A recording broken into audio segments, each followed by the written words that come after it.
Give me a knife.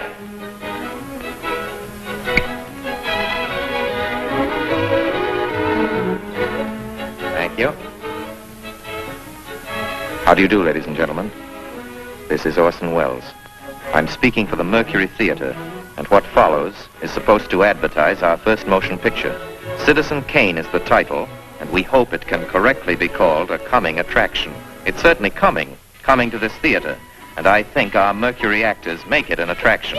I'd like you to meet them. Speaking of attractions, well, the chorus girls are certainly an attraction, but frankly, ladies and gentlemen, we're just showing you the chorus girls for purposes of ballyhoo. It's pretty nice ballyhoo. But here's some of our real Mercury people. This is the first time you've seen most of them on the screen. Hey, give Joe a little light. Thanks. Now smile for the folks, Joe. Smile. Joseph Cotton, ladies and gentlemen. That's it. Joseph Cotton. I think you're going to see a lot of him. Here's Ruth Warwick, whom I know you love. Ruth. Look at the camera, Ruth. We caught Ruth with her hair up. And here's somebody you've all heard on the radio, so I don't have to tell you he's wonderful. Ray Collins. Dorothy Commongore is a name I'm going to repeat. Dorothy Commongore. I won't have to repeat it much longer. You'll be repeating it. And here's George Coulouris, who's a grand actor. I'll say that name again. George Coulouris. Watch it. Here comes Everett Sloane. Look out, Everett. Oops. Everett Sloane, ladies and gentlemen. He isn't necessarily a comedian. And here's one of the best in the world.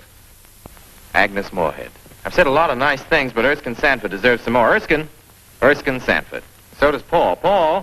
Paul Stewart, everybody. Citizen Kane is a modern American story about a man called Kane, Charles Foster Kane.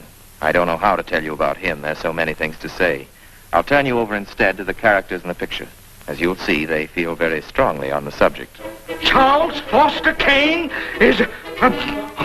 Sure, he started the war. But do you think if it hadn't been for Mr. Kane, the United States would have the Panama Canal? Charles Foster Kane is nothing more or less than a communist. Kane, governor.